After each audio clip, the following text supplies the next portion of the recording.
Salut, c'est Trado, je suis content de vous retrouver pour la mise à jour hebdomadaire des stratégies et des analyses techniques sur le marché des changes. On va commencer avec les précautions d'usage. Comme d'habitude, tout ce qui suit ne doit pas être pris comme un conseil.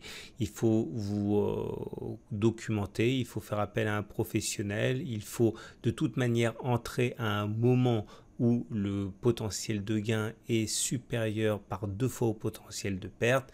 Tout ce qui va suivre n'est qu'un cadre de travail qui ne saurait se suffire à lui-même. On va commencer donc par l'euro-dollar. Alors cette semaine sur les stratégies qui ont été exposées la semaine dernière, 4 stratégies se sont révélées gagnantes et une seule s'est révélée légèrement perdante, donc plutôt une semaine positive. On va commencer par l'euro-dollar. La tendance est neutre et j'exposais la semaine dernière que je disais que la hausse était au rendez-vous tant qu'on ne cassait pas les 1,2259. Voilà ce qui s'est passé, c'était là en fait. Cette bougie-là correspond à celle qui est ici. Donc effectivement, on a eu d'abord une temporisation et puis finalement un pic haussier. Il y avait de multiples occasions de prendre ses bénéfices. En tout cas, il ne fallait pas non plus trop tarder puisque après une hausse assez violente, eh bien, on a subi une baisse qui nous a ramené justement sur le niveau de support que je mentionnais.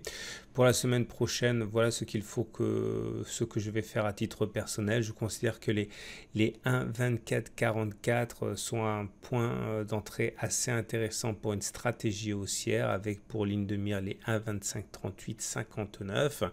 À noter que dans un contexte où la tendance est neutre, il ne faut pas non plus s'attendre à trop de mouvements avec de l'amplitude. Le consensus des clients CMC est plutôt à la vente à 57%. Pour l'USD CAD, c'était la deuxième stratégie que j'évoquais la semaine dernière et je disais qu'on était sur un support en données 4 heures et qu'à partir de là, tant que ce support tenait, on pouvait tout à fait envisager un rebond. Voilà ce qui s'est passé, ça c'était la semaine dernière et vous voyez derrière effectivement la hausse a été assez violente, on a même cassé les 1,2998 avec une hausse très importante derrière. Voilà ce que je pense pour la semaine prochaine. Le problème, c'est que la prochaine résistance est à 1,3281 ici.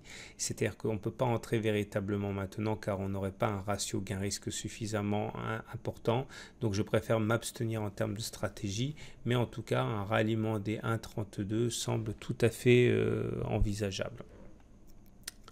On enchaîne avec l'USDJPY et voilà ce que je proposais la semaine dernière. Je proposais une stratégie haussière et voilà ce que ça nous a donné. Donc effectivement, on était là au moment où je l'ai dit et donc ici et derrière effectivement on est allé chercher les 107,28. Fallait là non plus pas trop tarder parce que l'explosion haussière a été aussi rapide que la descente par la suite.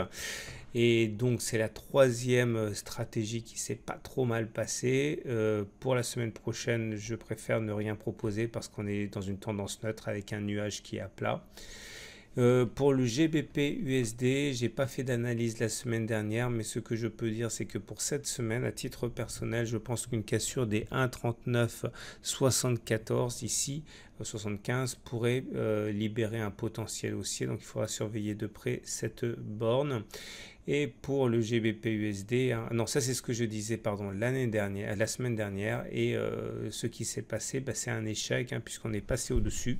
Et derrière, effectivement, on a eu du mal à progresser et on a été sorti probablement sur cette bougie-là, cet accès de faiblesse. En tout cas, c'était une stratégie perdante.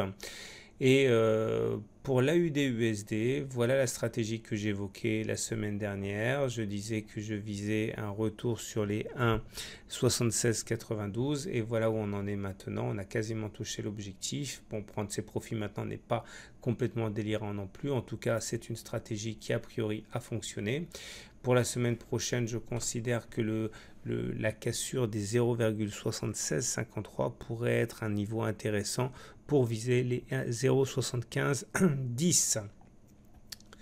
On enchaîne avec l'euro CHF qui n'a pas étudié, qui n'a pas fait l'objet d'une proposition de stratégie la semaine dernière. Je considère que sur cette paire où la tendance journalière est neutre, une cassure des 17,67, 68 permettrait de viser 1,1831. Je ne sais pas si on va y aller. Et pour terminer, NZD USD qui n'a pas fait l'objet d'une stratégie la semaine dernière non plus.